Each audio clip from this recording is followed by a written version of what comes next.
Hello, Ned here. Thank you for joining us for this finale episode of the campaign ImpTab Avatar 10,000 Things. It's been a wild ride getting here, and it will continue to be a wild ride as we finish out this story. And after that, it will continue to be a wild ride for this podcast as a whole. So if you stick around to the end of this episode, we'll give you some details about what you can expect from Improv Tabletop in the upcoming weeks as we wrap things up from this campaign and as we move forward into the future of the podcast. This is a really fun episode. We're really happy with how things ended up, and we hope you like it as well. But we spent plenty of time waxing poetic about this story later on in the episode, so I'm not going to hold you for any longer. On with the show. Previously on ImpTab Avatar. Our knowledge seekers, having concluded their little stint at the library, headed towards the village of Yudao, where Tiya supposedly is from, and also where they were supposed to meet with the mysterious Walkman from Amar's vision that he'd had. When they arrived, they discovered that the Walkman was, in fact, Tiya's father, a Fire Nation citizen who had married an Earthbender and therefore had created Tiya, who was herself an Earthbender but with a great loyalty to the Fire Nation. And why such loyalty to the Fire Nation? Because when she was a young girl, unfortunately, her mother died in a tragic kitchen accident in a fire, and all of the Earthbenders in the area used that as an excuse to blame her father and to further foment this distrust for the Fire Nation people. And in the midst of learning all of this stuff, a rebellious young Earthbender threw a rock at Mr. Fucho, prompting our heroes to chase after him and to secure him on top of a roof. And after trying to convince him of the error of his ways, but realizing that he was far too radicalized to hear reason, but realizing themselves that perhaps maybe things aren't as peaceful between the four nations as they thought things were, our heroes decided to head out from Yudao and go to Amar's home village of Taekhak, because Mr. Fucho had told them that his daughter Tiya had headed up there to quote-unquote tie up some loose ends. What are these loose ends that Tiya is trying to tie up, and what's going to happen when our heroes reach Taekhak? Let's find out here in the world of Avatar Legends.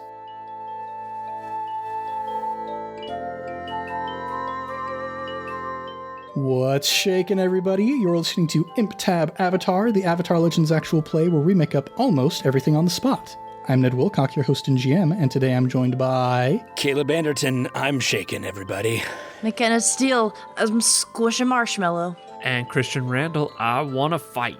Oh, well, you'll probably get that fight eventually. We'll have to see, but there might be some twists and turns here and there. We'll see. As a prolific writer who has a number of fans in this podcast's cast often says, there's always another secret, you know? There is always another That's secret. true. Always. So, I'm full of all kinds of anxious, nervous energy about this, so, let's just jump right on into it.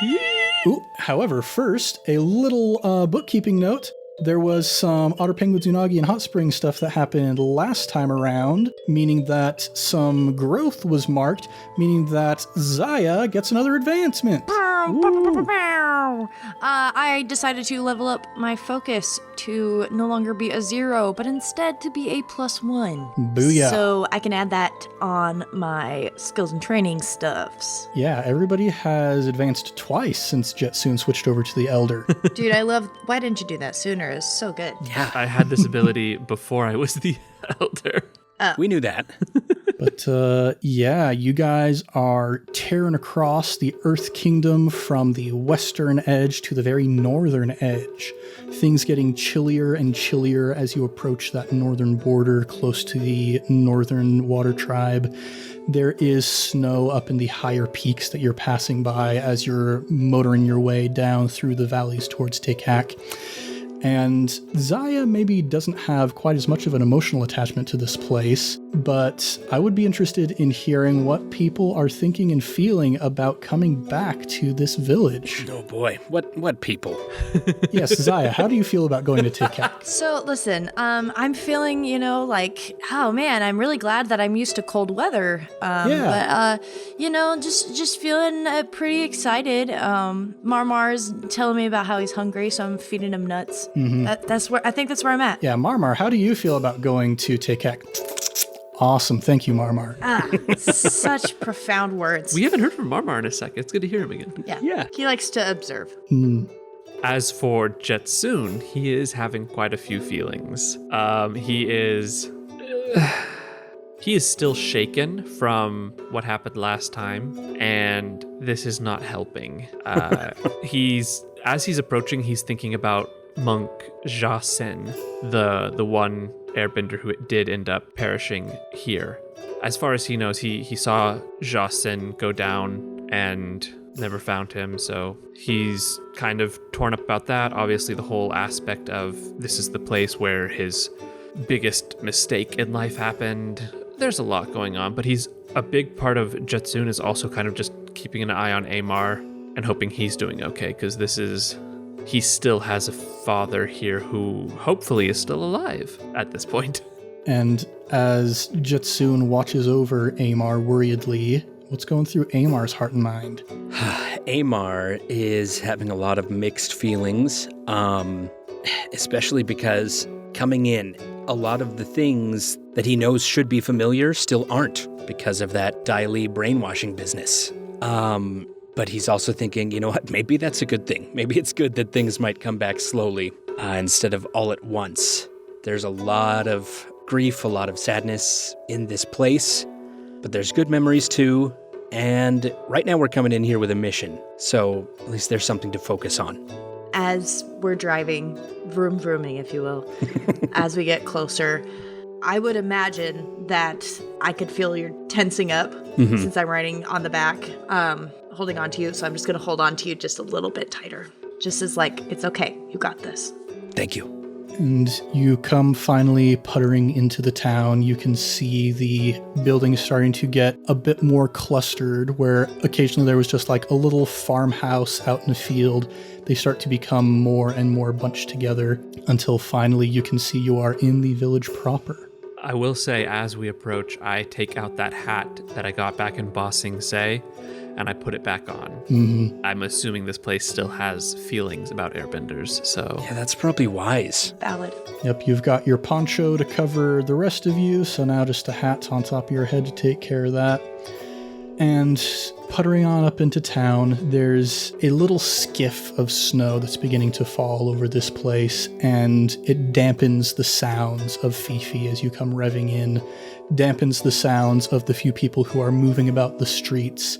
Starting to get a little bit late in the evening, the sun setting off in the west is filtering through this light haze of snow in the air, just kind of suffusing the entire area with this pinkish glow. It's a beautiful yet kind of somber sort of moment as you get into this place. And Amar, let's have you roll to see if you can get something in your memory from this. That is going to be with focus. Okay, that's a 10. Nice. Oh yeah. You come into town, and as you're looking around, just kind of thinking to yourself, these buildings don't look familiar. But as you're saying that to yourself, they start to look familiar. You remember the last time you came from Yudao to Taekhak, after your father had spent some time there learning about the metalworking, bringing some of that new knowledge with him back to town, the same exact road that you had traveled down all those years ago. And you look over on the left and you remember, yes, there's the bakery where we stopped and we got those mooncakes to celebrate on the way back. That over there's the stable where my favorite horse used to be, that I would come and pet his nose, and Dad would always say, no, you can't get a horse until you're older. And you know that just down this street off to the left, that's where you're going to find your old house. Oh boy. Should we just drive up, or how might he react to seeing you? Honestly, at this point, I don't know. I don't remember. So I say we just drive up and find out. I'm sure that he will probably recognize me from the sound of Fifi. So let's go. I put my hand on his shoulder to pause him for a moment. I do want you to be prepared for the possibility that he doesn't recognize you. We have to remember he did make this device. He may have used it on himself. I just want you to know we are here for you no matter what happens. You're right. Thank you. And I'll grab both of them and kind of pull them in close and say, I'm glad that I have people like you around me. We've overcome quite a few things in the past while that we've been together. And we can do this too. So long as you don't crack my rib. Sorry. You're okay. That was a good hug. Thank you. And I will vroom us up right up to the front of the house. Yeah, when you arrive, you see that you're not actually the only ones here. There is some light inside, and there's a young boy standing at the door knocking at it. And you see there's a sign next to the doorway that says Kizu Okami, Heartache Removal Services. Oh boy.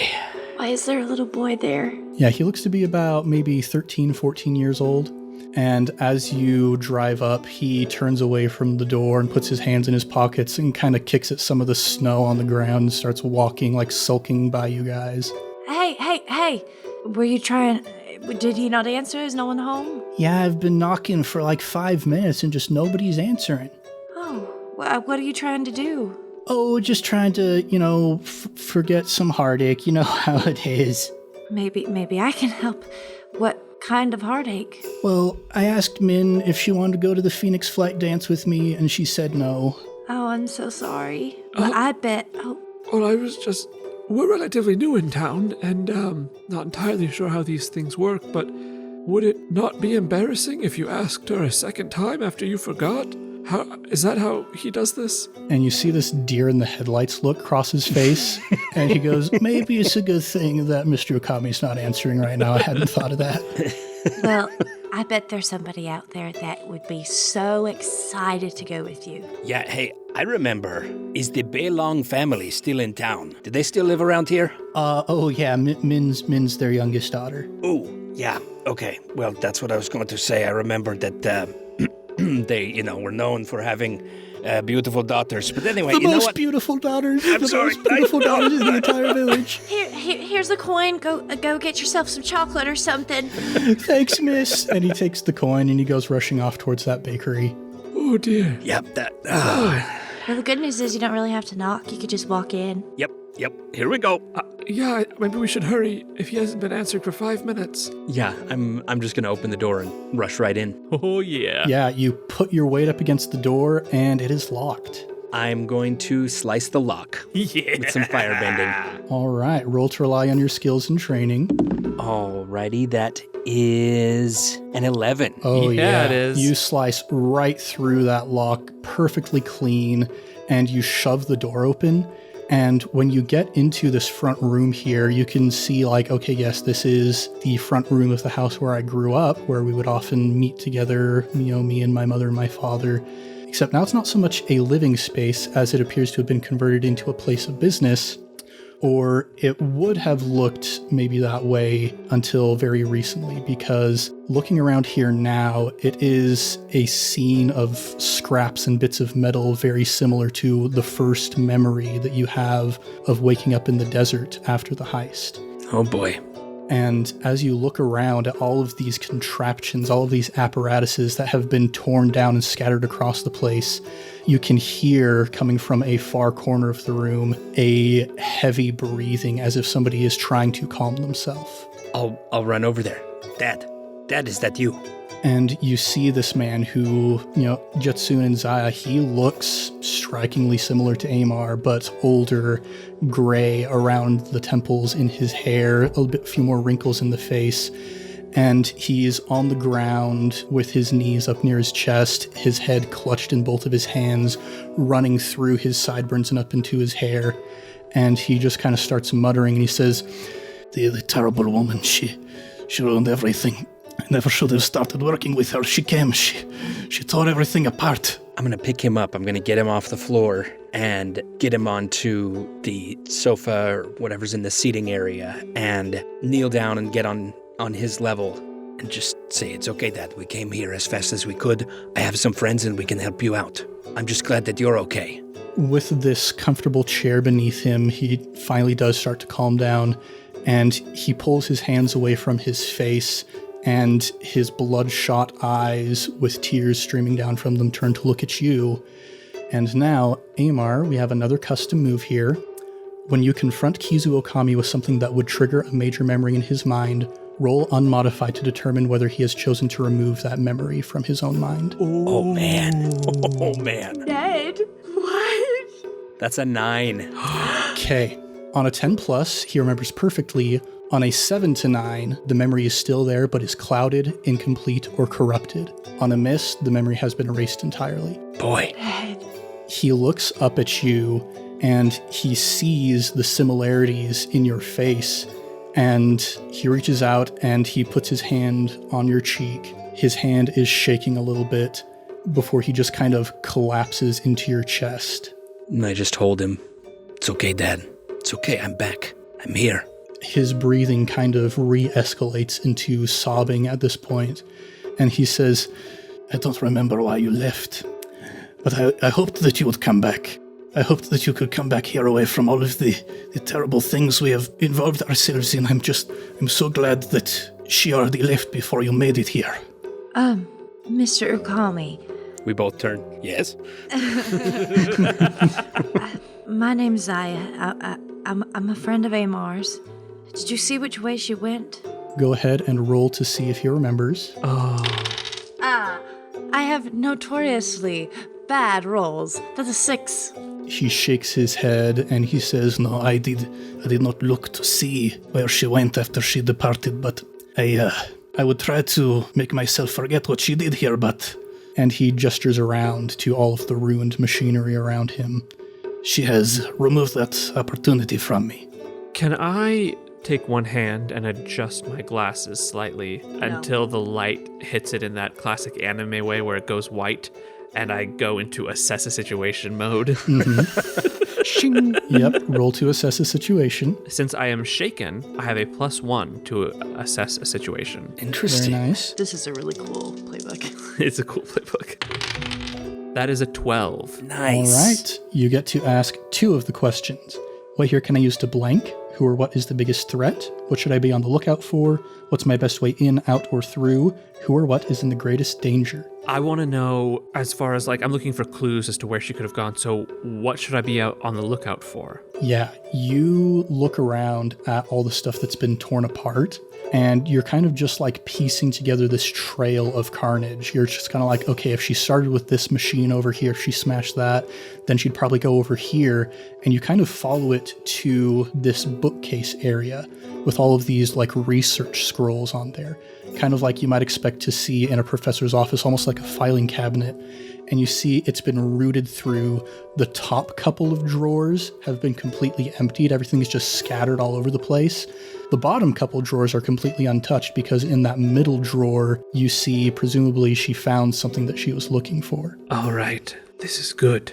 What here can I use to find her then? You think back to what Amar's father had said about how I didn't look to see where she went. I just wish that I could make myself forget why she came here. You figure that of all the things that he's forgotten, this is probably still recent enough in his memory that he's still got it. The knowledge of what she was doing here. So I can use him. I can have to use his mind. Amar. Yes. Throughout our time together, we have had many difficult conversations under duress. I think it is time for you to have one of those conversations. Quickly, if possible, with your father. We need to find out where she went. She seems to have taken something from his study here. If it's as important as what she took from the library, it does not bode well. Okay. Dad, listen to me. The terrible woman who came here, she is going to do some very bad things. We need to catch her. Why did she come here? Was it just to destroy the memory machine? Was it to destroy the other things that you had? Or was there some other reason? Why did she come? He takes a few more breaths to calm himself down before saying, there was a piece of research that I had been working on before I quit working for Lord Je-Tsun. I have been spending many years of my life trying to learn how to forget the horrible things that have happened to me. And I taught them many techniques that presumably they have been using on many poor people throughout the kingdoms. And upon seeing the success of what I had done, Lord Je-Tsun asked me if I could find a way to make the process more permanent, to be able to control more people in a broader sort of way. And as I was putting together the final pieces of the puzzle, I had a twinge of remorse. It was why I decided to quit and to come here and to make myself forget all of it, and I had, until she showed up and dragged the memories out of my mind with my own machines. Lord Je-Tsun had ordered her to come and to find that final piece of the puzzle. The knowledge about how they could control many people in more permanent sort of ways. I had some of the details over there in my cabinet, and she took what she could find here, but there was one final piece that I had hidden away in hopes that nobody would ever be able to use this information. The linchpin, the final bit of knowledge that would make everything work.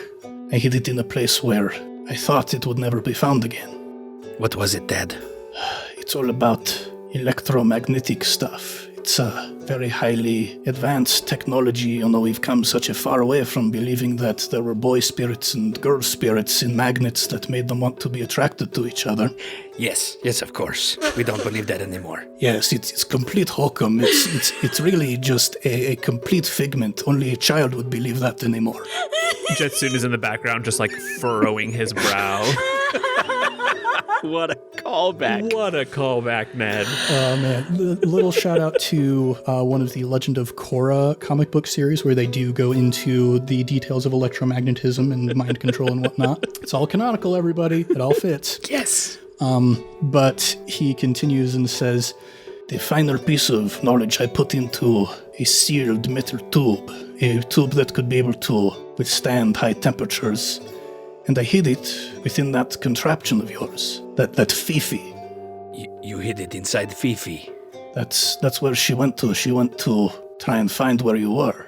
She said she was going to the last place she remembered seeing you before all of this happened. The library? Dad, where in Fifi? Fifi has undergone some reconstruction, but most of her was still there. Do you have it here with you? Yes, come out. She's in the front yard. And he goes to take a look at Fifi and kneels down, starts looking at the different compartments, and gets to one particular, container, sort of a combustion chamber. And he pauses, he looks at it and says, this piece is new. Have you been replacing parts of your machine? Yes, there was an accident. She was damaged, ripped up into 1,000 pieces. I've been replacing things to help her run smoother. Was it this piece? I mean, it's probably still there, back at the library. Then if she knows where the pieces are, she could still find it. Amar, we gotta go. Yeah, we do. Dad, I am so glad that you are okay. And I plan to come back here to help you get back on your feet, maybe help you remember.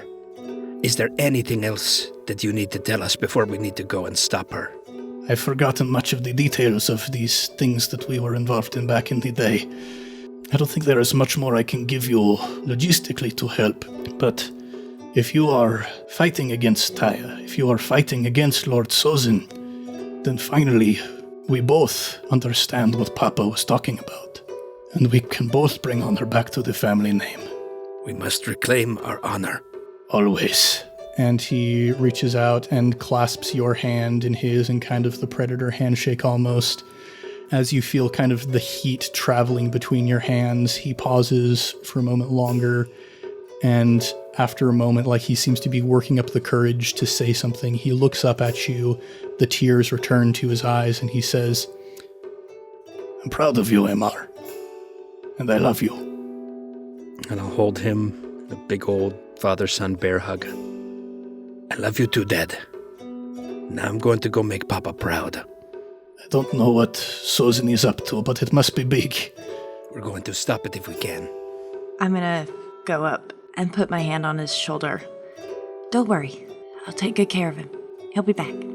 As you're here all gathered together, the village bell starts ringing out, indicating sundown. But you look and you see that the air is still suffused with that rosy golden glow. No. Ned. Oh no. Stop it. And that heat that you feel between your father's hand and your own, you feel intensify. And you remember back to the planetarium with Wan Shitong when you were looking through the future, and you remember what he said about the comet.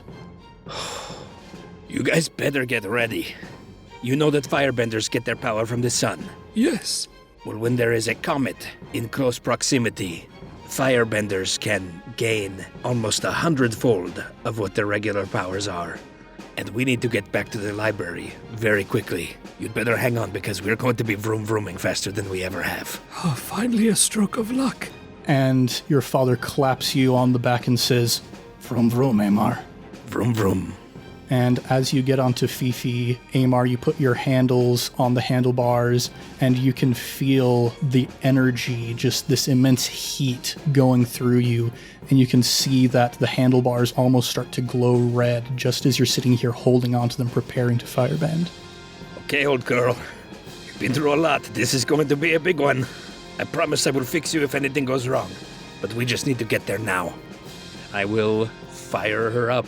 And up is definitely the word for it. Oh my as you just go shooting like straight up into the air for a moment. This big old leap, just standing leap right off the ground. You go flying through the village. People are staring at you as you go overhead. That little boy has a little bun in his hand, and he just drops it as he stares at you going over. And so, Amar, for the duration of the remainder of this session, you're going to be empowered. Oh boy. Empowered is a positive status. Your abilities are naturally stronger in this moment. You can clear 1 fatigue at the end of each exchange. Wow. God. That's insane. So you go shooting off towards the library at speeds you never thought possible even.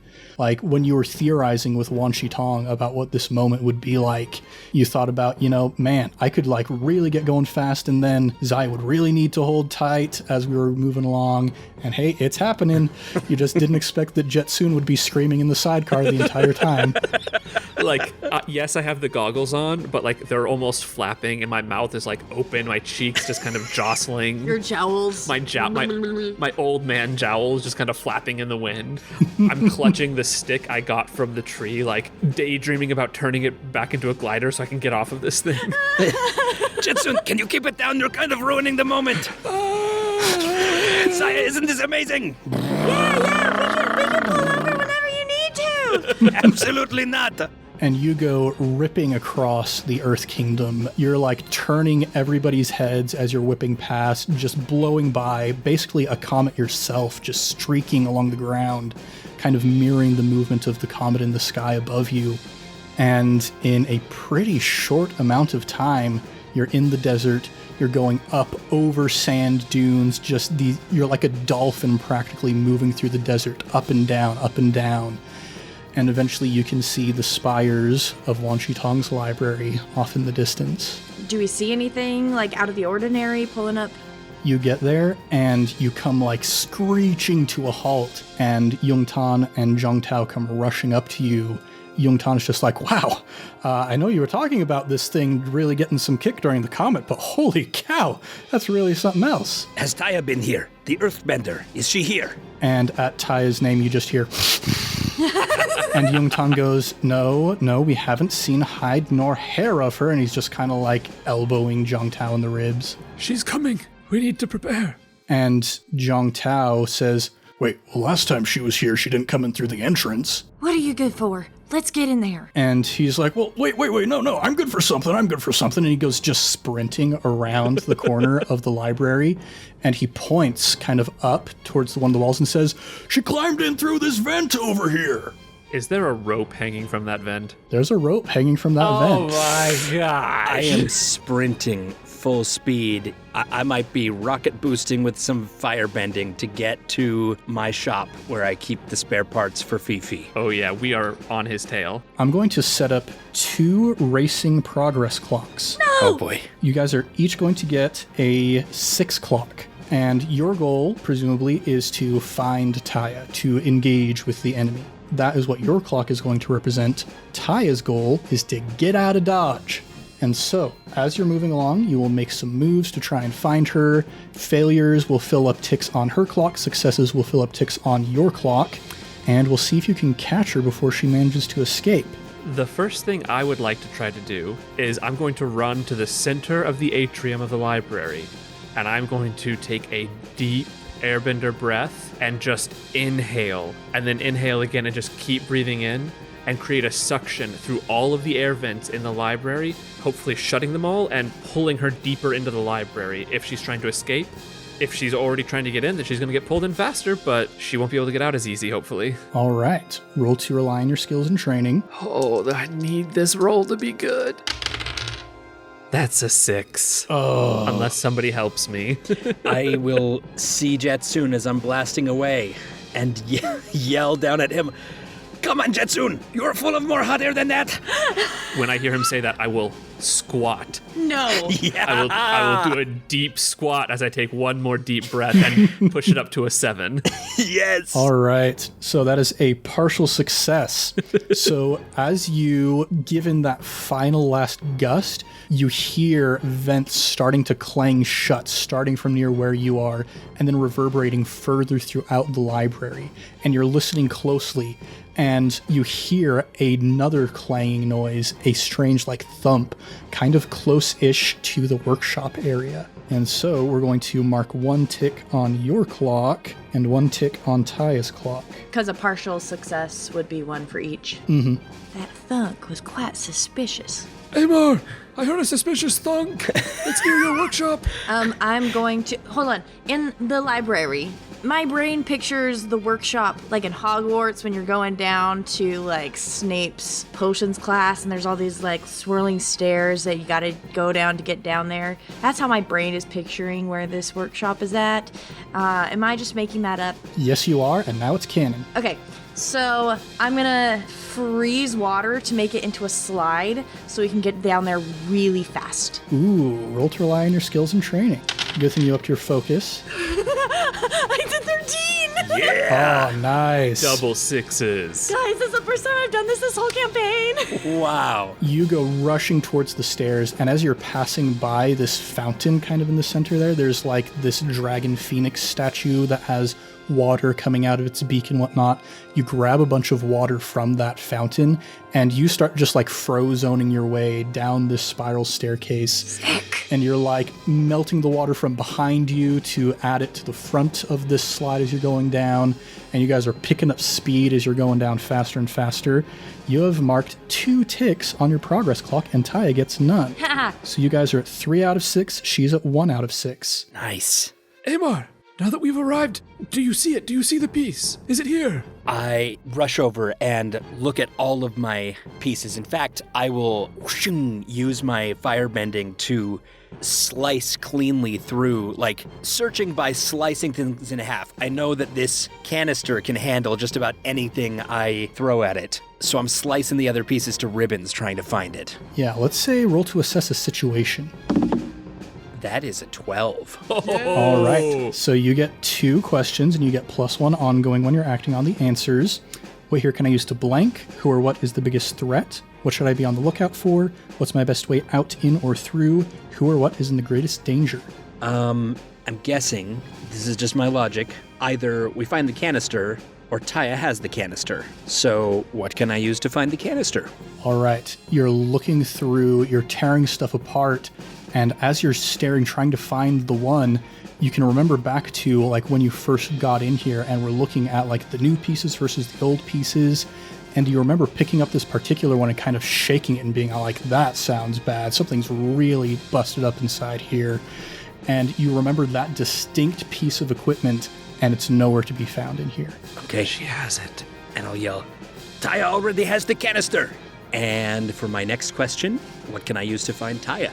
You look around, trying to see the different areas that she could try and get out through. There's obviously the stairway that you came in through, and you're looking around, and what on earth is that? An opened vent up near the ceiling there? Seems like maybe she's trying to get out the same way she got in. The suspicious thud.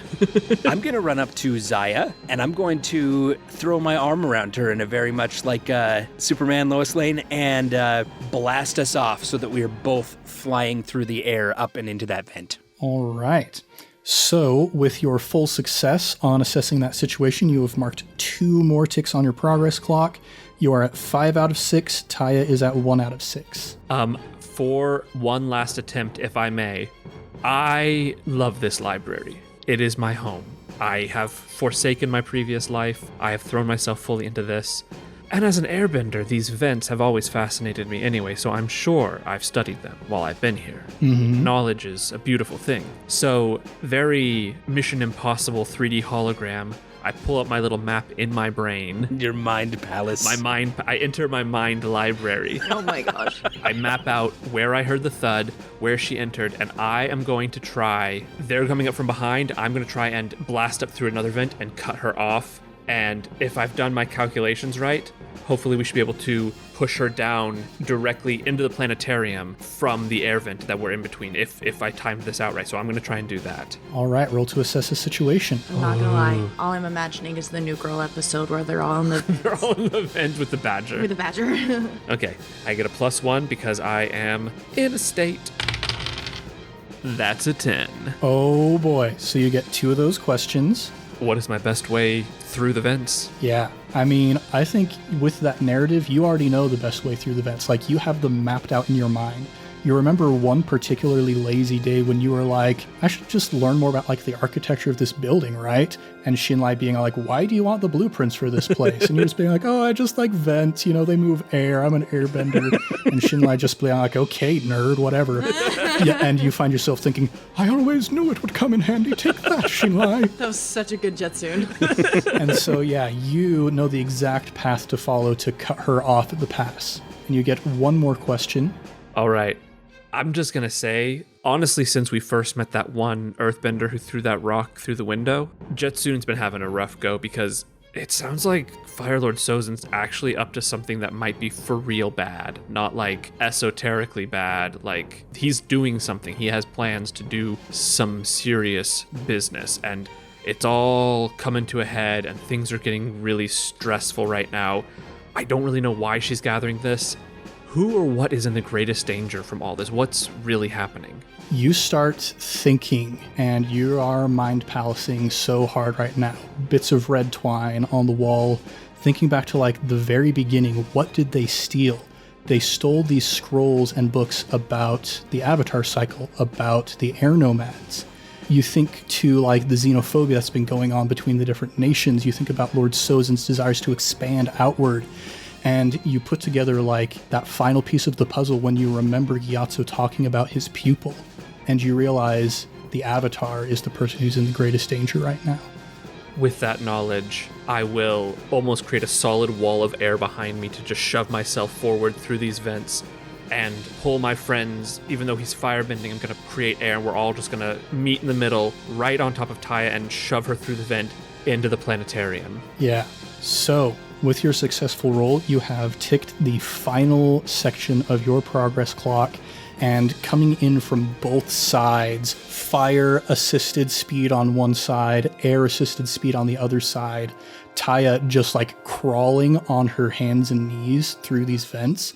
She sees all of you coming in from both sides, and she reaches down and blasts the vent out from beneath her, and all of you begin falling down into the planetarium.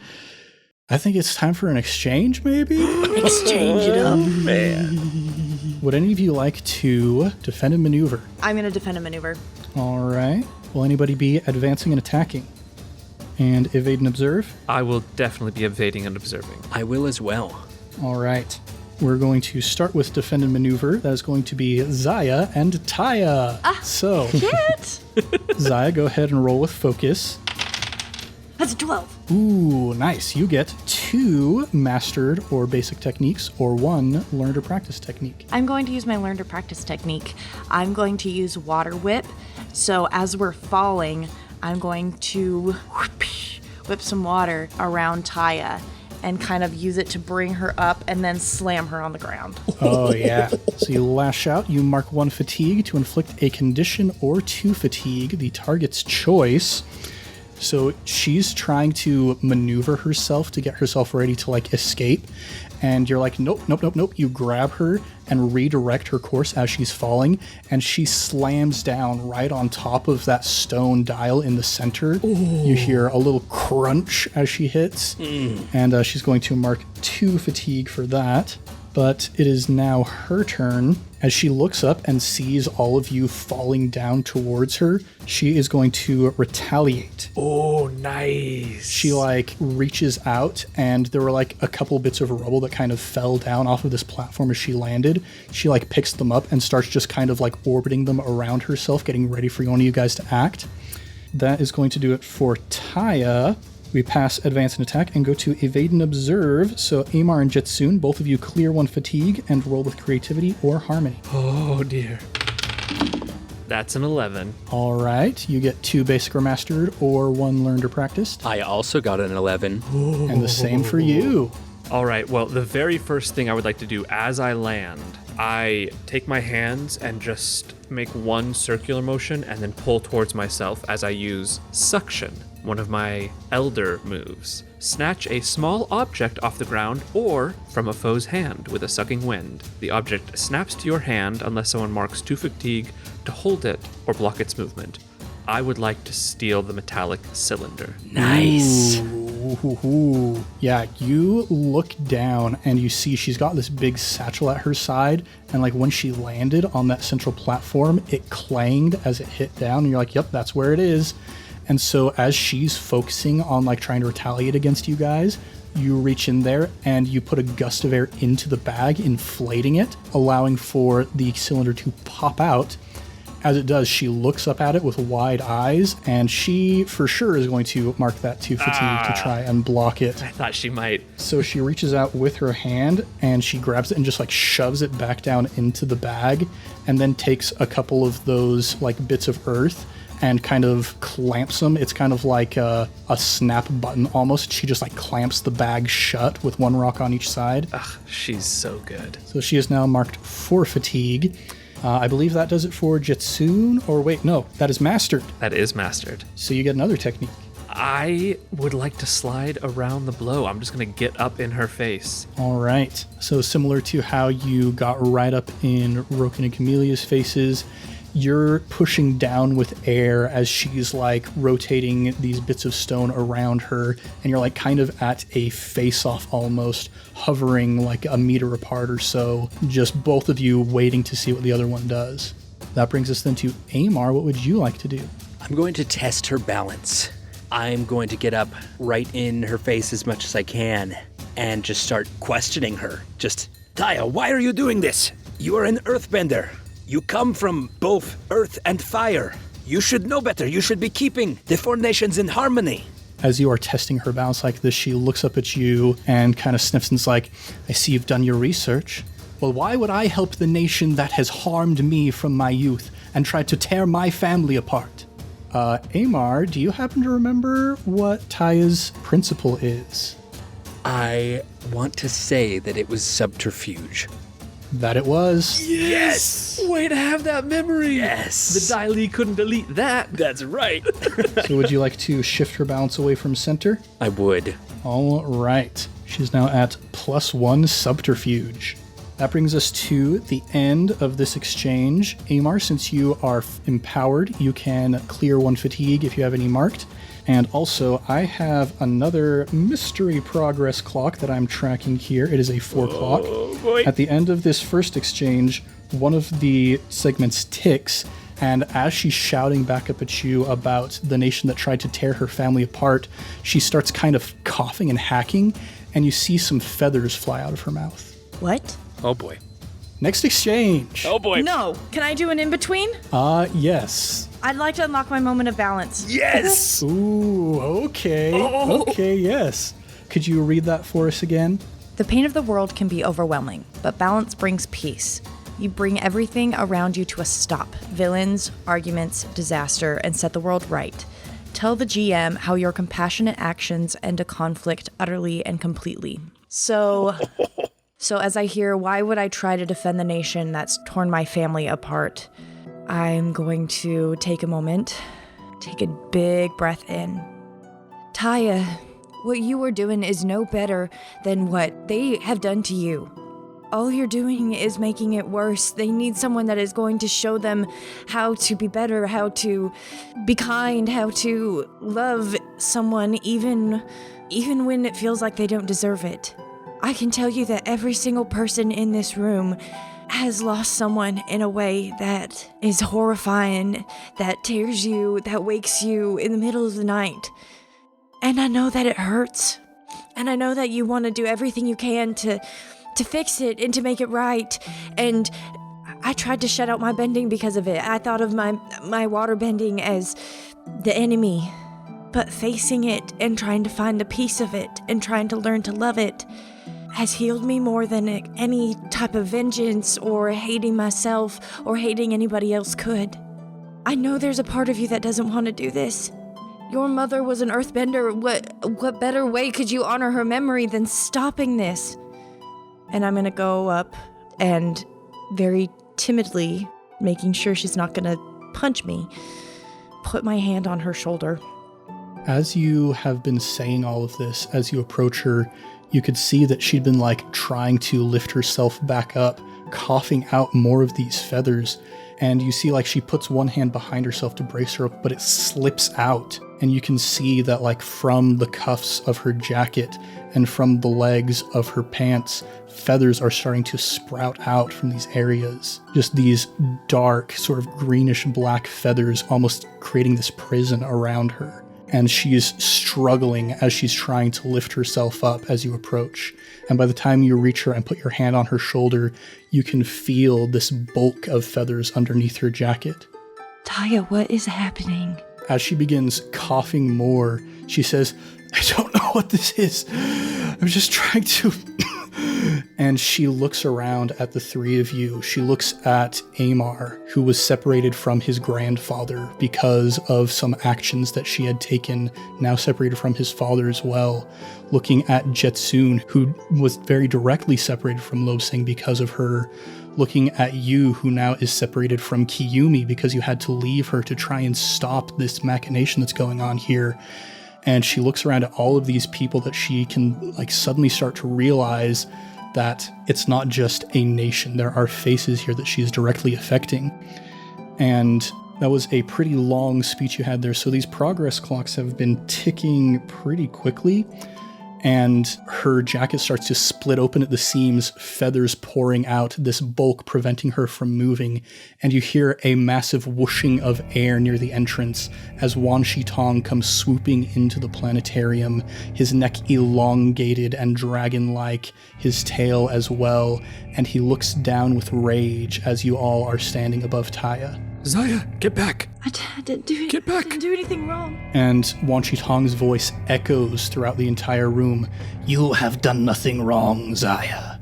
It is this one here who has stolen knowledge from my library to take down her fellow humans, to harm those around her. I, for many years, tried to shut this place down to prevent such things from happening, and now here we are again. He sweeps his wings towards her, and you can see more of these feathers beginning to kind of burst out of her. And you can see fog starting to seep in from the corners of the room. This strange spiritual essence, similar almost to the fog that you saw in the swamp, definitely spirit-laden, but different this time, much more ominous. Master Wan Shitong, what is this? Is this you? I have come to defend that which is mine from those who try and use this knowledge to destroy the world. Tell me, what are you doing with this knowledge?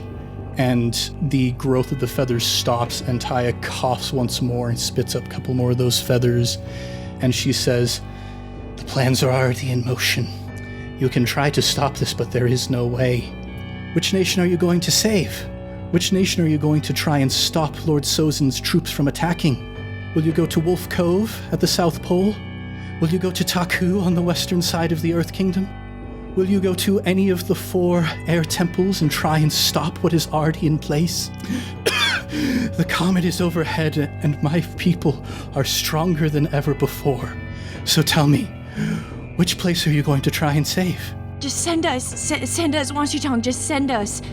We can go. We can help. Wan Shitong looks down, and for the first time you can see a definite emotion in his eyes, and that emotion is rage and absolute hatred. And he looks down at Tiya and says, you bloviate on about the greatness of the Fire Nation, about all of the power that they have. And as he's saying this, the fog continues to come in from the corners of the room and begins to wrap around Tiya, intermingling with all of these feathers.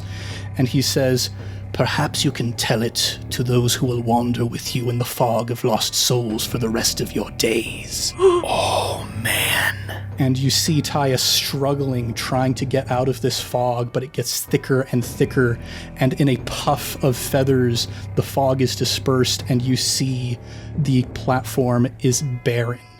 A couple feathers kind of fluttering off of it, but a large crack down the center of the dial where Tiya landed on top of it. In the silence that follows, I slowly turn to Wan Shitong. Master, do you know what she was speaking of? Are our people in danger? The world is in danger because of me. And he lets out a shriek and stomps on the ground with his talons, and you feel the entire building begin to shake and rumble around you. And Xinlai and Zhongtao and Yungtan come rushing into this room. They're out of breath. And Xinlai looks up at Wan Shitong and says, Master, are you sinking the library again? And Wan Shitong says, I should have done this ages ago. I should have stopped this all before this knowledge could have been used to destroy the world like this. Countless lives will be lost this day because I could not stay firm in my beliefs. And he flaps his wings, and you feel the floor descend 3 feet beneath you as the building begins to shake and shudder and sink down beneath the sands. I take a quick air bend, and I reach around the room, and I grab Amar, and I grab Ziah, and I pull them both close to me in the center of the room, away from the walls. And all of you gathered together. Zhongtao and Yungtan are holding up Xinlai, supporting her as the room is shaking. And she looks up at Wan Shitong with tears in her eyes and says, What about the deal we made all those years ago that you would keep the library here for the benefit of mankind? That's why you brought it here from the spirit world in the first place, isn't it? Doesn't that mean anything anymore? And Wan Shitong slows in his tirade, and you feel the place beginning to sink slower, but still moving down. And he looks towards Xinlai and says, You would have this blood upon your hands, then? Is that what you propose, Xinlai? And she says, Wan Shitong, knowledge will always be used for bad by those whose hearts are filled with hatred, but it can be used for greater good by those whose hearts are filled with love. We all love this place. We love each other. We love the knowledge that is here. Just don't take it away forever. And he looks down at Xinlai, and his eyes have once again gone impassive. And he looks towards the 3 of you and says, Well, my knowledge seekers, what do you have to say? I step forward first, and I look at the 2 next to me. You have sent us out again and again into the world. We have gathered knowledge for you, but through that we have had experiences. That is something that no amount of knowledge can replace. If you sink this library and remove it from the world forever, you will lose the linchpin of knowledge, that experience. And again, my hand will go to the 3 buttons on my poncho. Knowledge is merely the foundation. Without wisdom and without action, it serves little purpose. Whatever happens, I wish to stay with the library. And then I look to the 2. But I do not pretend to speak for my companions. And then I step back. I'll take a step. There are many choices I could make right now. To return home to those that raised me. To go to Kumi and be the person I never had for her. But I would not feel complete. I cannot imagine a world without the access to knowledge and to wisdom. I'd like to still be able to do what I can to bring that to others, even if we're 6 feet below. And then I'll turn to Amar. You choose whatever you want to. I know you've had some awesome moments with your dad, but I'd really like it if you'd stay with me. And I'll lean in, kind of hug Ziah close, and give her the smallest, most gentle little kiss. Then I'll turn back to Wan Shitong, and I'll say, I'll stay too. This place is my home now. And you see standing next to Wan Shitong is Xinlai and Zhongtao and Yungtan, all holding each other as well. And Wan Shitong looks up at the ceiling of the planetarium and sees that great comet streaking across the sky. Here we have a conundrum. for humans are no longer allowed within my library. But I would not be without any of you. The world outside is likely falling apart as we speak. I would not keep you from your loved ones. You may still go out into the world, for how else would you seek knowledge for me? But to survive in this new world, you will need to be swift and cunning. You will need to move in the shadows and go unnoticed by the majority of people. You all can stay with me, but not as you are. Would you offer yourselves to be changed, so that you may stay and be my knowledge seekers for the rest of your days? I don't answer. I just reach next to me, and I grab Amar's hand, and then I grab Ziah's. I'll do the same. I'll nod and hold on to my friends. And the other three come and join with you, and Wan Shi-tong looks at you, Amar, and says, What is the end goal, my friend? My days are without number, and from here on out your days shall be without number as well. And we cut forward 100 years. The three of you are rushing towards one of the upper walkways here in the library. Xinlai has just returned from one of her knowledge-seeking missions. She brought a beautiful scroll with her, but more exciting than the scroll was the news of a group of people she saw just outside the library, that final remaining spire, as she was rushing in. And you all pad silently along the walkways until you can see this group of people interacting with Wan Shi-tong. He's doing his big show-offy, no humans are allowed, you must share your knowledge with me, blah, blah, blah, like he always does. Classic. Ziah, you see two people wearing the same fashion that you used to wear when you were young back in the Southern Water Tribe. Amar, you see a man wearing a very similar uniform to what Professor Quay wore back in the day when you first met him in Ba Sing Se. And Je-Tsun, you see, with a winged lemur perched on his shoulder, a young boy with blue arrows on his head, hands, and feet.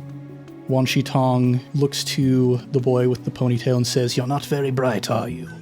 Swipes something out of his hand and says, Enjoy the library, and flies off down into the depths.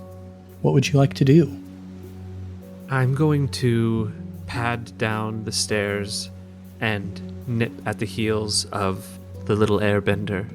I'm going to try and pull him towards the stacks, towards my special project, my little curated section that I've spent the last 100 years building of airbender history, tradition, and knowledge. He seems distractible and full of energy, so I may or may not be successful. All the same, I'm going to sit on all fours, perk my ears up, and swish my tail back and forth excitedly, just to have the chance to share the knowledge. He looks down and says, Hey, little guy, do you want a snack? Sokka, do you have any whale blubber jerky in your pack? And he starts, digging through his pack. He's like, I was going to save that for later, but fine. And the three of you lead the Avatar and his companions further into the library to the various wings where they can find information about past avatars, to the planetarium with the fixed disc in the center. And though the world outside of you has been falling apart, just as Wan Shi-tong had said, you see in front of you the bridge between worlds, who can pull it all back together. And that is where we're going to conclude our story in the world of Avatar Legends. I'm so glad we got to do that. Roll call. Who's crying right now? I am. Yep. I'm not. You've been crying for an hour. Christian doesn't have tear ducts, so I'm crying on the inside. that's good for you. Oh, man. What an episode. What a campaign. Oh, I can't believe What a it's story. over. Ned, that What a was beautiful, Ned. What a story. Oh, thank you. The story, Mark. Wow. Well, everybody, you may be seeing the end of the Knowledge Seekers in this iteration, but you will see them again every single time you watch the library episode on your 15th watch of the entire series, I'm sure. Now I want to go watch it. Yeah, I'm going to have to rewatch that. We are all a lot foxier now. Ooh. Yes, very foxy. Especially you, Je-Tsun. Only look this good because of those squats. There's little extra strong muscles on the back legs. I still do squats every morning.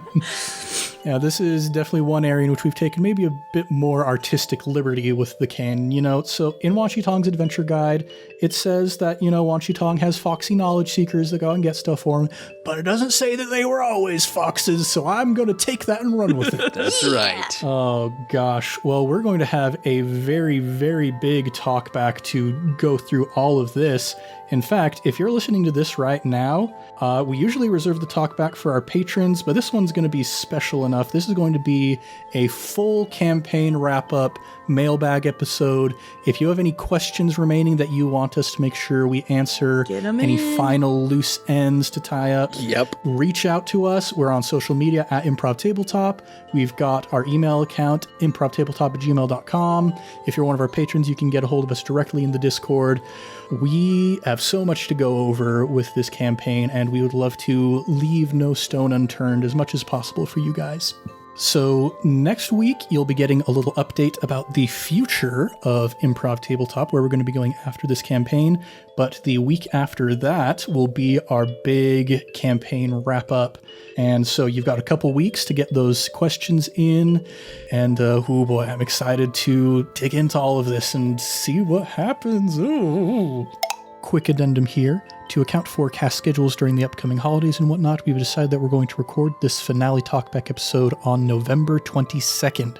So if you're listening to this episode on the day it comes out, that means you have 6 days to get us your questions before we close that submission window. So get them in while you can.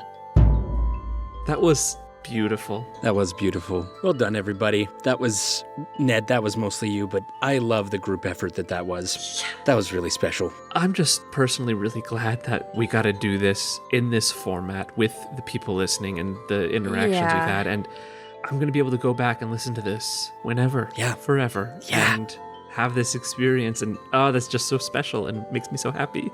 Created something special here, and it's going to sound really chintzy when I say it, but it really is all because of the listeners. Oh, yeah. Back from day one when we released our very first Avatar Legends one-shot, the library heist itself, at the very end, I remember that kind of nervous young podcaster Ned being all like, hey, we think this is kind of cool. Do maybe you think it's kind of cool too? We'd love to do a campaign. Please, please, please tell us you like it so we can do a campaign. And now here we are. It's been 8 months almost to the day since we recorded that session 0. It's been a wild time and I'm going to miss it, but we've got more great stuff coming up. Awesome stuff coming up. Well, everybody, thanks so much for listening to ImpTab Avatar, and we'll be back next time with a brand new campaign for you all to listen to. So if you want more, go and subscribe, maybe even give us a review. We would be as happy as a young airbender who has some new foxy friends if you'd go ahead and give us a review on the podcatcher of your choice. We're also all over social media at Improv Tabletop, so if you'd like to connect with us, maybe you want to talk to me about the future campaign and the different plans we got going on, don't be afraid to reach out. Next up, we're going to shout out our next trio of Sticker Club patrons. Sticker Club. First up, we've got Deva Tuttle. Hey, Deva. Hello, Deva. Deva was the contractor that they hired to come in and repair that dial because, they would have Zhang Tao do it, but he's a fox now, so he can't lift really big, heavy stuff. So they called in Deva with all of her earthbending knowledge. Surprise, Deva, you're an earthbender now in the canon of Improv Tabletop. Thanks for fixing that dial so that Sokka could use it. It's canon. Next person we're shouting out is Sammy Ryan Art, yes, who has made so much beautiful artwork for this campaign. Beautiful. So wonderful to see these characters in beautiful color, to see their faces in something more than just our imagination. Thank you for the contributions that you've made there.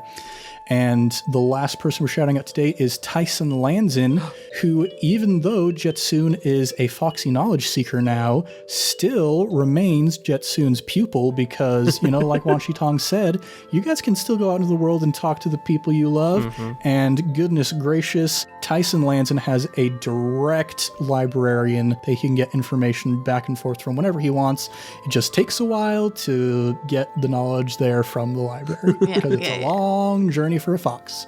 That does it for this batch of Sticker Club patrons. Thank you so much for being a part of the ImpTab family, and we'll have more to shout out next time when we get some more episodes in our next campaign. But now we're going to do a round of plugs, and I'll take that this time. First of all, we've got our sister podcast, I Cast Fireball, which is a D&D 5e actual play going through the campaign Tyranny of Dragons, but holy cow, we really messed stuff up for Thomas by killing some people that the campaign thought we weren't supposed to kill, but we're too good, so we killed them anyway. So go listen to that. It's gotten so wild and so cool. I'm having a great time with it. We also have 15 fake campaigns in our backlog that you can go back and listen to. One I'm just going to mention off the top of my head is Dumbledore's Delinquents. That one was super fun. That one was it was fun. just So fun. a goofy old Love January. time. January. Oh my goodness. That's who we should have gone as for Halloween. Oh my gosh. Yeah, go listen to Dumbledore's Delinquents. It's such a fun time, just like blowing apart the Harry Potter world. It's a beautiful time. And Robert Pattinson. Yes. We also have an entire Avatar Legends campaign that you can go back and listen to. We do. Because, I mean, what do you want to do more right now than go back and listen to the library heist all over again, am I right? That's right. Yeah. We've also got a Patreon that you can sign up for where you can get bonus episodes and you can get in touch with us on the Discord. And it's because of that Patreon that we are able to do all of these awesome new bonus episodes that we're working on. It's a grand old time.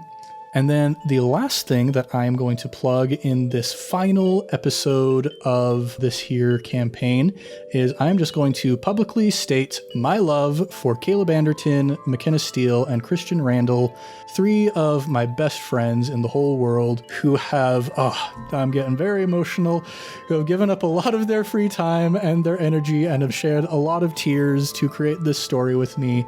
A lot of blood, a lot of sweat because, no blood was shed for this campaign. Just a lot of tears and a lot of sweat because I am the sweaty boy when I GM. So thanks to all 3 of you for being part of this beautiful story. It's it's great. It's great. I'm not going to say anything else because I feel very emotional right now. So I'm going to deflect. Love ya, Ned. You too. Ned, my boogie. Love all you guys. We really much love and stuff. We mean it. Yeah. Yeah. From the bottom of all of our hearts, everybody, much love and stuff, and we will catch you next time, eventually, on ImpTab Avatar.